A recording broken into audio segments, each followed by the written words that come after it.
kembali lagi dalam program kesayangan kita semua, SBAM Menyapa. Oke, jadi di sore hari ini saya tidak sendiri, saya ditemani oleh cewek cantik di sebelah saya.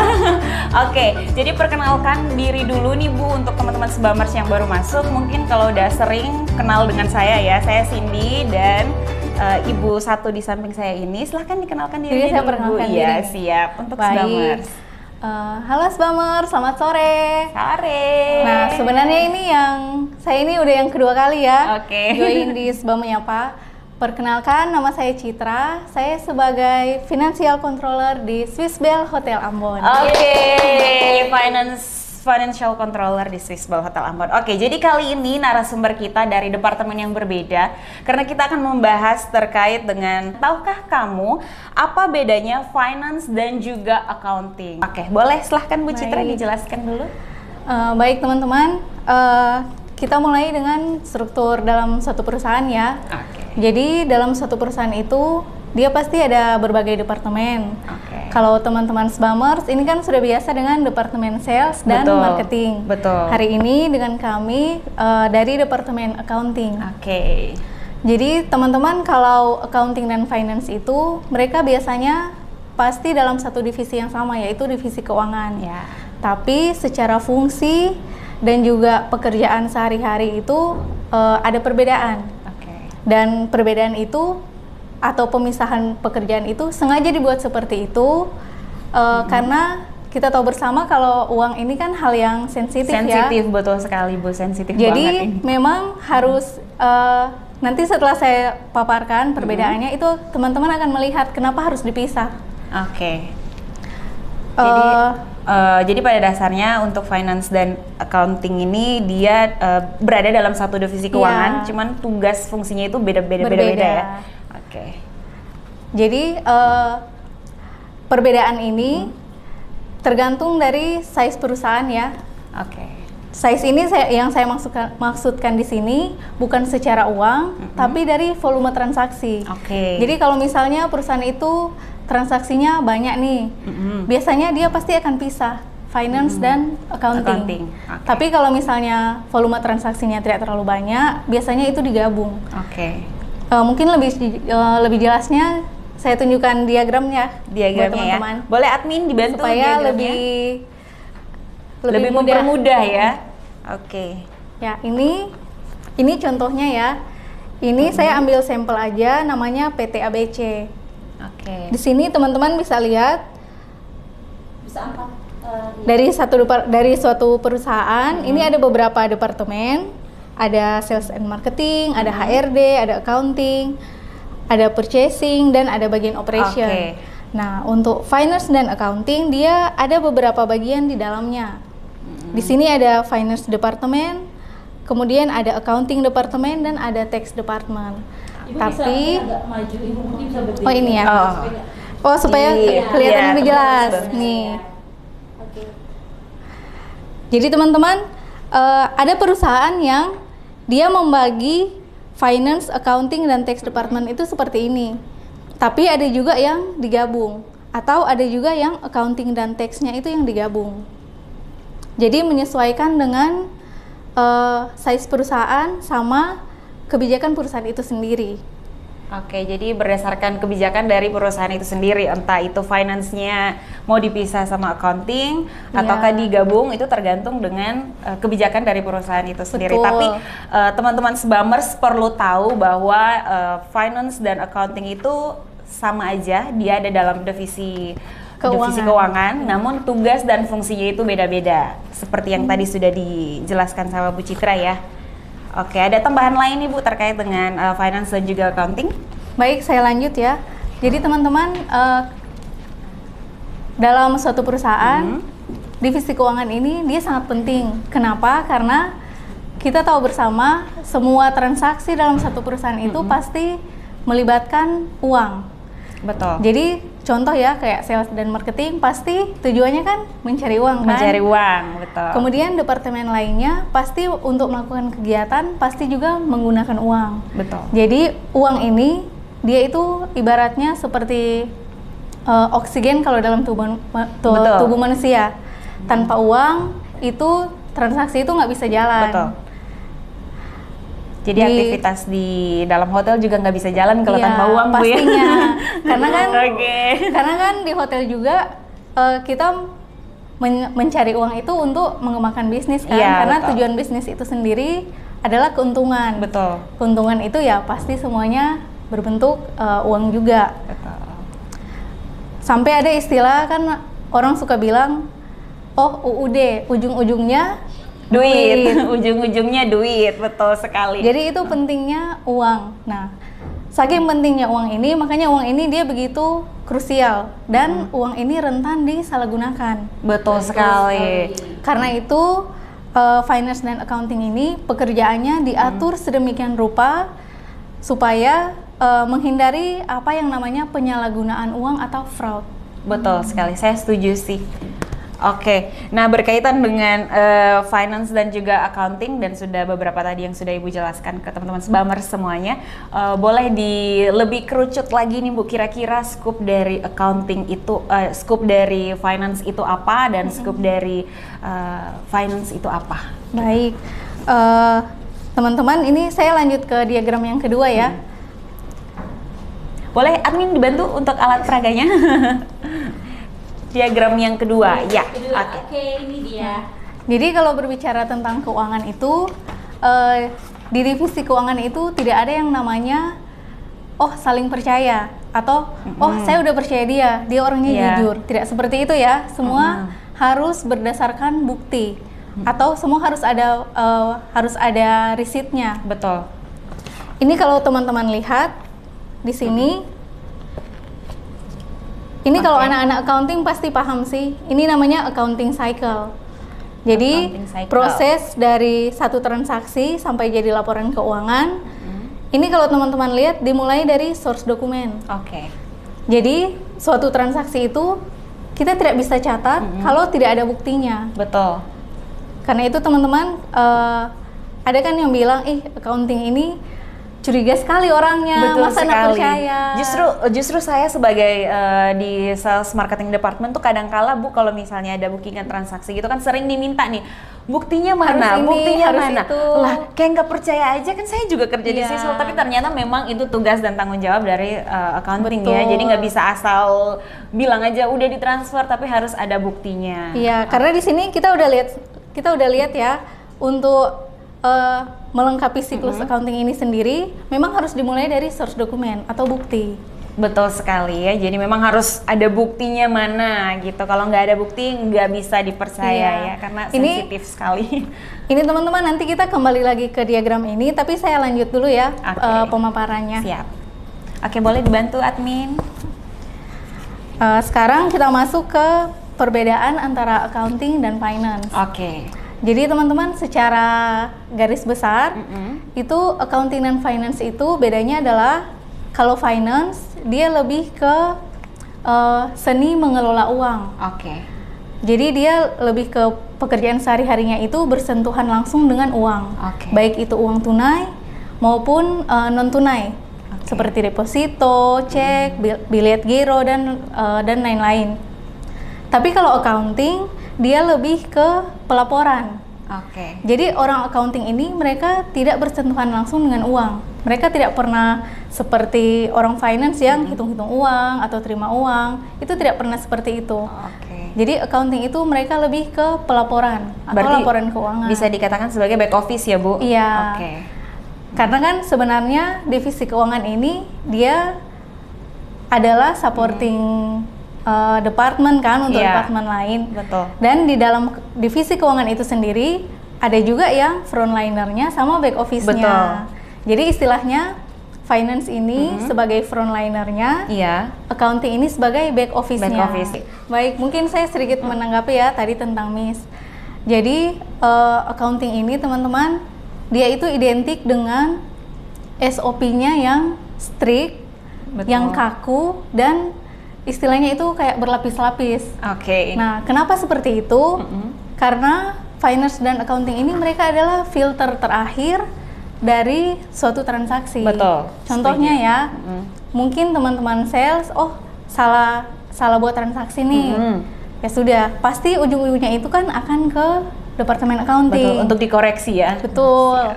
Jadi nanti anak-anak accounting ini yang akan memeriksa, oh transaksi ini sudah betul atau tidak, Betul. pembayarannya sudah pas atau tidak, itu nanti filter terakhir. Jadi kenapa finance dan accounting ini SOP-nya kaku dan berlapis, karena dia ini adalah filter terakhir. Jadi harus dari suatu dipastikan transaksi. betul-betul ya. Iya. Oke. Baik, kita lanjut ya. Lanjut aja, Bu. Teman-teman tadi kan secara garis besar sudah dijelaskan nih perbedaan antara finance dan Juga accounting. Di sini saya mau sentil sedikit ya. Jadi accounting dan finance ini untuk menjadi seorang accounting yang baik atau seorang finance yang baik itu harus ya selain pengetahuan tentang finance atau Betul. accounting, dia juga harus memiliki kejujuran dan integritas yang tinggi. Nah, itu yang paling penting ya, terkait dengan kejujuran, itu yang paling penting dan kayaknya itu yang paling jadi salah satu momok yang paling dicari sama dan juga sangat menakutkan yang dicari sama perusahaan, karena perusahaan tuh butuh orang yang istilahnya dapat dipercaya banget gitu, Betul. orangnya jujur, harus berintegritas, nggak boleh bohong lah pokoknya ya. Karena ada kan istilah sampai orang bilang, wah kalau masalah duit atau masalah uang, katanya orang yang udah di peti mati aja itu kalau Bisa hidup ya? bisa hidup Bisa lagi. hidup kembali. Oke. Nah, selain kejujuran, integritas, dia juga harus bisa menjaga rahasia. Menjaga rahasia. Karena maksudnya gimana tuh, Bu? Menjaga rahasia karena apa? Ada rahasia-rahasia tertentu Karena dalamnya begini. apa? Bagaimana? Karena begini, semua transaksi di suatu perusahaan, walaupun itu yang melakukan departemen lain, semuanya itu akan kembali ke accounting untuk dicatat. Jadi accounting ini dia tahu semua jeroannya perusahaan. Jadi kadang kalau di departemen lain mungkin keterangan kurang jelas, ya itu tersirat ya, tidak semua orang bisa lihat. Tapi begitu sampai di meja accounting, dia mau catat itu harus jelas. Ini transaksinya apa, tujuannya apa, jumlahnya berapa, dibayar kepada siapa, itu harus jelas.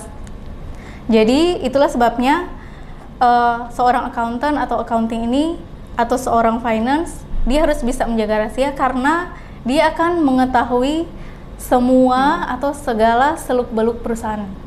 Itu intinya.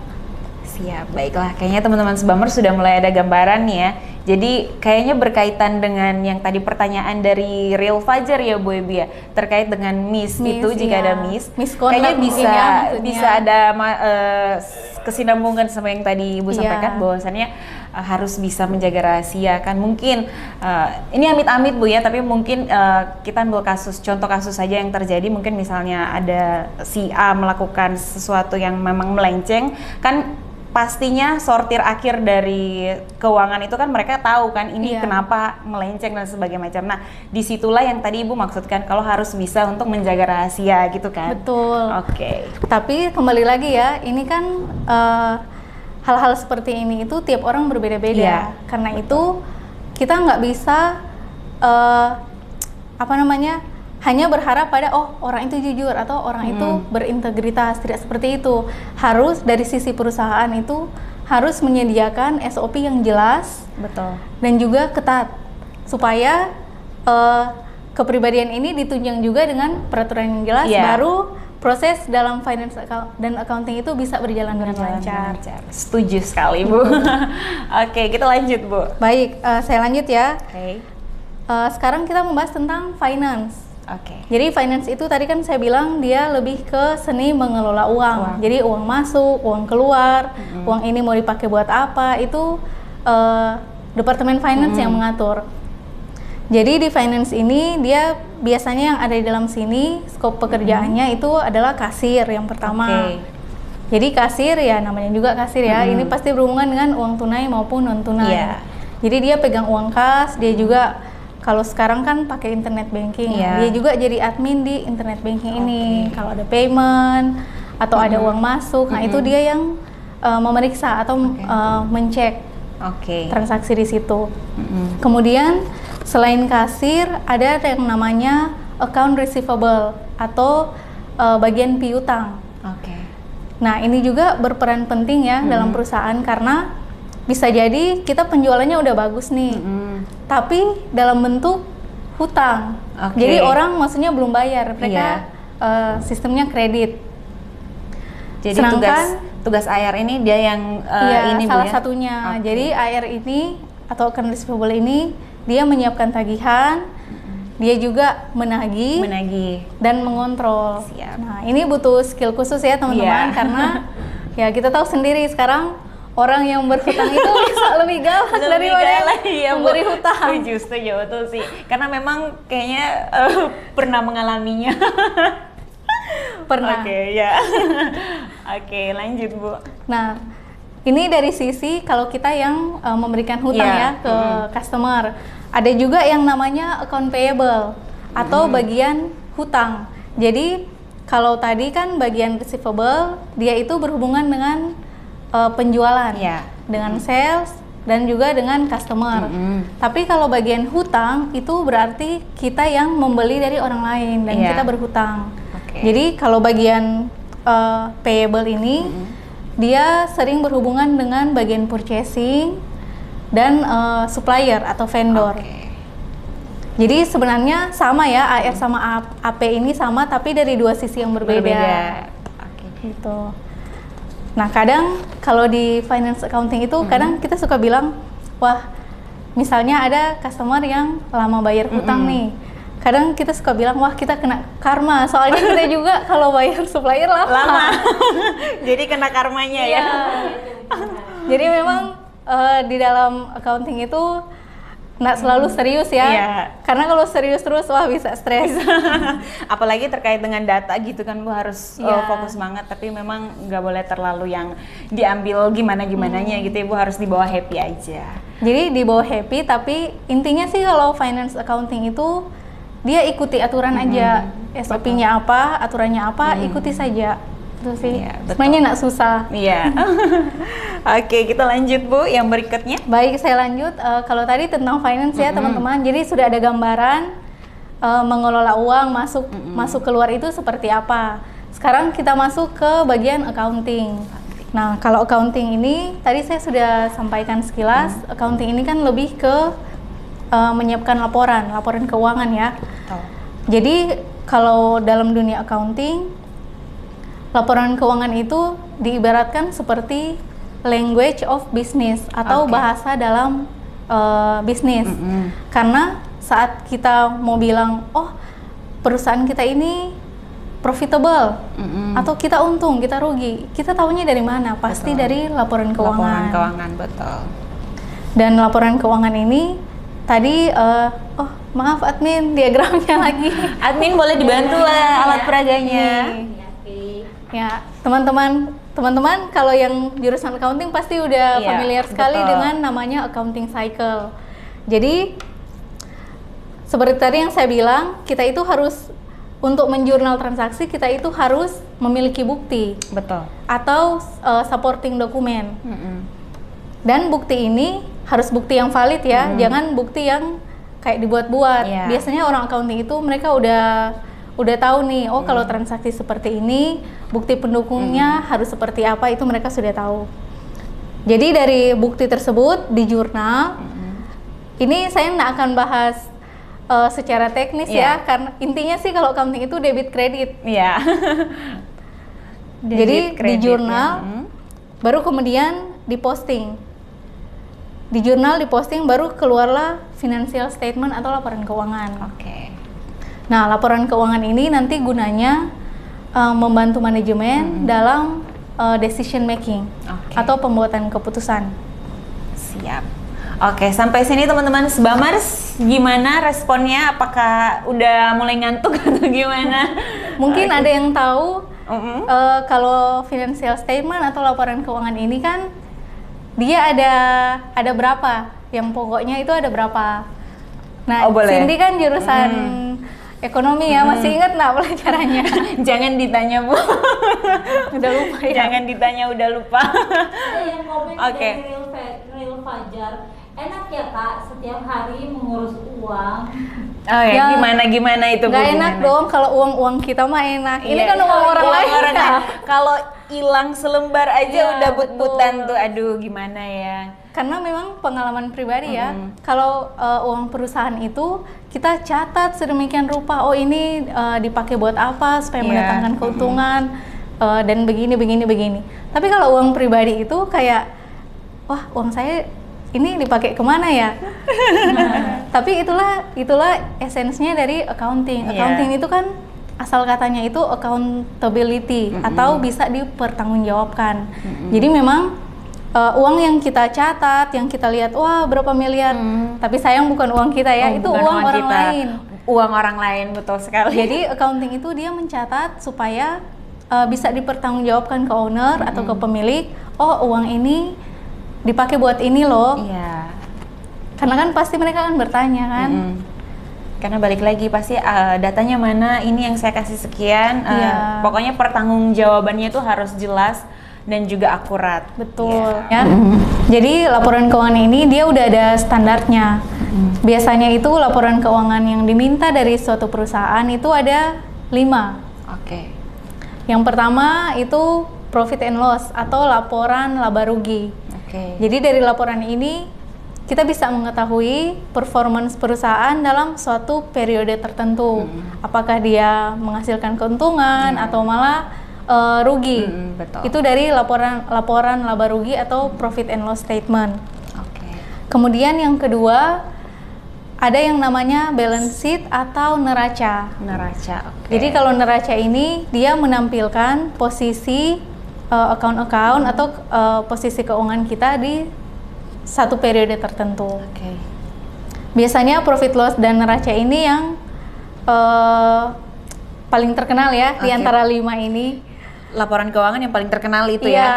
profit and loss and balance sheet. Balance. Oke, siap. Kemudian yang ketiga itu ada namanya cash flow statement atau laporan arus kas. Oke. Karena teman-teman kalau di accounting itu keuntungan atau kerugian itu tidak semata-mata berupa uang tunai. Contoh kayak depresiasi atau penyusutan aset. Itu kan tidak ada, itu bukan biaya yang keluar secara duit ya. Iya, itu secara fisik enggak hanya ya? secara fisik itu nggak kelihatan. Itu hanya dari kegunaan suatu barang. Jadi dengan adanya laporan arus kas, itu manajemen bisa melihat dengan pasti uang kas yang ada di tangan kita itu berapa. Oke. Karena sama seperti yang tadi saya bilang, bisa saja, kita sudah senang nih penjualan 100M, tapi hutang semua. Iya. Jadi giliran mau bayar supplier, ya nggak ada uang Masih tunai. nggak ada karena masih Iya. ngutang. Oke. Jadi laporan arus kas ini dia akan membantu manajemen untuk melihat uang tunai yang ada di tangan itu berapa yang sudah siap untuk digunakan. Oke. Karena kan kalau misalnya kita belum terima uang tunai sedangkan kita udah harus bayar supplier, bisa jadi malahan perusahaan kan harus pinjam uang di bank atau Agak repot juga iya. ya. Jadi laporan arus kas ini atau cash flow statement ini juga sangat penting untuk perencanaan tentang ketersediaan cash atau uang tunai. Oke, jadi memang harapannya kalau misalnya ada kegiatan atau apa gitu ya di hotel tuh kudu langsung dibayar deh pokoknya.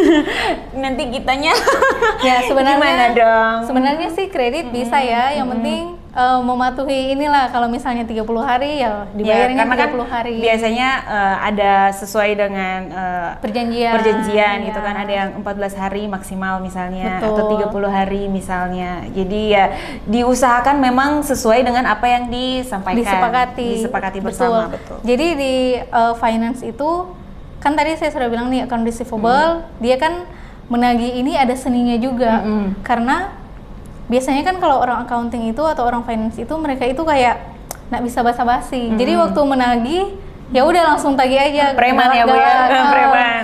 Nanti kan biasanya sih anak-anak sales yang aduh kalau tagih ngomongnya baik-baik Iya. ya karena Aduh, takutnya klien saya ini dibaik-baikin ya, jangan digalakin. Oke. Biasanya sih kalau dari accounting sebelum jatuh tempo kita pasti kirim apa namanya? Reminder? Reminder letter. Oke. Jadi reminder letter 1, 2, 3 ya kalau nggak mempan ya. Iya, ya sudahlah kita tarik menarik aja ke meja hijau ya. Oke, lanjut Bu. Baik, jadi itu ya udah ada 3 jenis laporan keuangan. Yang keempat itu adalah laporan perubahan modal. Oke. Jadi laporan perubahan modal ini supaya orang yang menanam modal atau owner dia ini bisa tahu, misalnya saya tanam 5 miliar di perusahaan ini, yang 5 miliar ini udah kembali atau belum, atau masih lama. Kalau sudah kembali, berapa banyak yang sudah kembali, gitu. Nah, yang terakhir ini adalah jenis laporan yang sering dilupakan atau diabaikan atau tidak dibuat. Padahal laporan ini sangat penting. Sangat penting sekali. Oke. Ya, Apa itu kira-kira? namanya Bu? adalah notes to financial statement. Oke. Atau kalau teman-teman suka buka laporan keuangannya perusahaan yang listed di bursa, itu pasti mereka harus melampirkan catatan kaki. Oke. Nah, ini sangat penting ya, karena pada saat kita membuka laporan keuangan itu hanya berupa angka kan. Kadang harus ada penjelasan. Betul. Nah, itu berupa catatan kaki itu Iya. penjelasannya. Jadi saya kalau ditanya, oh laporan itu ada berapa? Kebanyakan mereka cuma bilang, oh laporan keuangan ada 4. Profit loss, balance sheet, cash flow, sama statement of equity atau laporan perubahan modal. Dan mereka itu sering melupakan yang kelima ini. Yang kelima. Oke, padahal itu juga penting ya, Bu. Sangat penting. Jadi teman-teman itu ya, yang 5 itu ya kelima. laporan keuangannya. Jadi itu yang hati-hati standar. dicatat ya teman-teman, siapa tahu aja nanti. Siapa tahu keluar jawab pertanyaannya. Iya. Oke, lanjut Nah, Bu. selain 5 ini, biasanya dalam operasional setiap hari itu pasti banyak sih manajemen minta dong laporan, misalnya analisa biaya dan sebagainya. Tapi itu sifatnya in case ya, cuma kalau diminta. Tapi kalau yang 5 yang tadi saya sebutkan itu wajib. Itu wajib. Itu udah banget ya. standarnya, itu udah harus keluar 5 ini. Oke. Di baiklah. setiap closingan atau tiap tutup buku. Harus ada, wajib banget ada 5 itu ya, Iya, Bu. betul. Oke. Jadi jangan lupa ya yang 5 kelima itu ini kayaknya udah di-mention ulang-ulang, kayaknya akan keluar di jawaban ujian Quiz. nanti. Oke. Nah, bicara terkait dengan finance dan juga accounting nih, Bu. Boleh dikasih tahu infonya ke kita semua, bahkan sebamers di rumah, kira-kira kaitannya itu account for hospitality itu apa oke. gitu, kayak kaitannya yang erat banget tuh apa sih, Bu? Kayak baik.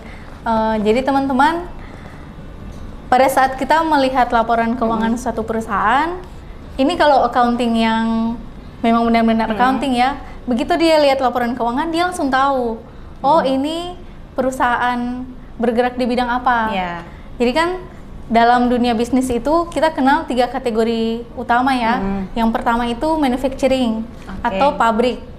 Yang kedua itu industri retail. Jadi kalau yang pabrik itu ya kayak Indofood atau grup orang tua kayak itu ya. Tapi kalau retail ini ya contohnya pasar toko swalayan seperti itu. Toko swalayan ya, retail ya. Iya, itu retail. Kemudian yang ketiga itu namanya service atau hospitality. Service atau hospitality. Jadi kayaknya saya garis bawahi itu tuh, Bu, bold banget tuh. Service hospitality itu tuh gimana sih, Bu? Boleh di-share ke teman-teman Sebamers? Jadi Sebamers kalau Swiss Bell Hotel Ambon, dia ini masuk dalam industri yang ketiga ini ya. Jadi kalau manufacturing itu ciri khas dari laporan keuangannya itu adalah dia punya inventory yang rumit. Karena dia harus ada bahan baku, kemudian ada bahan setengah jadi, baru ada barang jadi. Barang jadi. Jadi terlihat di situ ya, di neracanya. Terus di laporan laba ruginya itu dia itu biasanya ada perhitungan harga pokok produksi. HPP ya, biasanya disebut HPP, harga pokok produksi. Jadi seorang accounting itu begitu dia lihat laporan keuangan, dia lihat ada hitungan HPP, dia pasti langsung kayaknya ini ini deh. Ini pasti manufacturing Iya. gitu. Kemudian yang kedua kalau yang tadi ya, yang apa namanya Retail. retail. Kalau retail itu kan dia simpelnya adalah membeli barang, kemudian dia jual lagi Betul. dengan margin tentunya ya. Betul. Kalau margin, kalau industri retail itu ciri khasnya juga adalah inventorinya itu sangat banyak. Oke. Jadi contohnya ya kalau teman-teman ke swalayan, itu kan pasti lihat kan ada makanan, ada Banyak banget. iya banyak sekali, ada Banyak sabun-sabun. pilihan, bahkan kadang dalam suatu swalayan tuh kan ada kosmetik lah, Iya. ada food lah, ada banyak Betul. banget. Jadi karakteristik laporan keuangan jadi dari industri retail adalah inventorinya itu banyak sekali, barangnya itu banyak sekali, bisa ribuan, puluhan ribu, pokoknya banyak sekali. Jadi saya itu pernah kerja di industri retail itu bahkan sampai belasan ribu itemnya. Belasan ribu itemnya, dan itu harus di make sure satu-satu ya Bu, Iya. data yang harus kita kasih itu harus akurat Bu ya. Betul. Bagaimana Ibu kepalanya masih sehat Bu? Rambut-rambutnya pusing. masih subur. Makanya kalau di retail itu inventory atau physical check setiap bulan, bukan cuma setiap bulan ya, setiap minggu, setiap hari juga ada mereka random untuk sampling.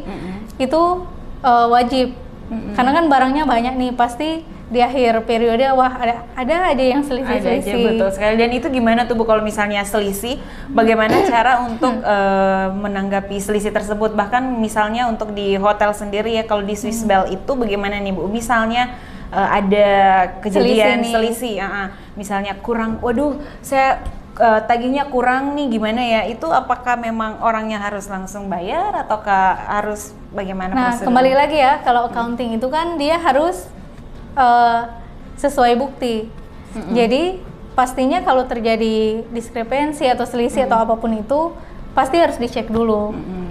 Jadi dipastikan dulu sumber transaksinya, bukti pendukungnya, baru bisa diambil keputusan. Oh ini harus catat seperti apa, terus tindakannya seperti apa. Oke, berarti itu memang balik lagi ke kebijakan dari sebuah perusahaan itu Betul. sendiri. Oke. Nah, yang terakhir ini yang accounting untuk service atau hospitality. Jadi karakteristiknya itu adalah ada yang ada harga pokoknya, ada yang enggak. Karena kan namanya juga service ya. Iya. Contoh ya, kalau misalnya dia usaha menjual jasa audit, itu kan tidak ada barang modal kan istilahnya. Jadi banyak orang yang bilang, wah enak ya kalau accounting di industri service itu simple, mudah katanya. Tapi teman-teman, saya bisa bilang belum Tidak tentu semudah seperti itu itu ya, ya. tidak semudah itu. Karena setiap industri itu dia ada tantangannya masing-masing. Betul. Nah, khusus untuk perhotelan, ciri khas dari laporan keuangannya itu ada yang namanya service charge. Service charge. Jadi di industri lain itu tidak ada yang ada account service charge. Itu hanya di industri jasa atau saja. hospitality. Kalau yang lain kayak yang tadi retail dan yang tadi sudah Ibu sampaikan, dua yang tadi nggak ada ya? Nggak ada. Tapi Jadi kalau di industri yang lain, misalnya kita beli barang 10.000, mungkin ada PPN. Kalau dia perusahaan yang punya PPN ya sudah kita bayar harga barang itu tambah PPN-nya. Tapi kalau di hotel ya terutama itu harga yang teman-teman bayarkan itu tidak semua untuk hotel. Itu sudah dialokasikan, ada service charge-nya, ada juga pajak untuk ke pemerintah. Oke, siap. Berarti memang cara kerjanya itu memang seperti itu kalau di perhotelan terkait dengan service charge ya. Dan kayaknya udah sejaman kali ya Bu ya kita temani Nggak teman-teman terasa Sebamers. soalnya. Iya, nggak terasa juga sih. Oke lah kalau begitu teman-teman Sebamers, bersama saya Cindy dan juga Saya Citra. oke, kami pamit undur diri ya. Sampai jumpa di program Sebam Menyapa berikutnya. Bye-bye. Sampai jumpa. Bye.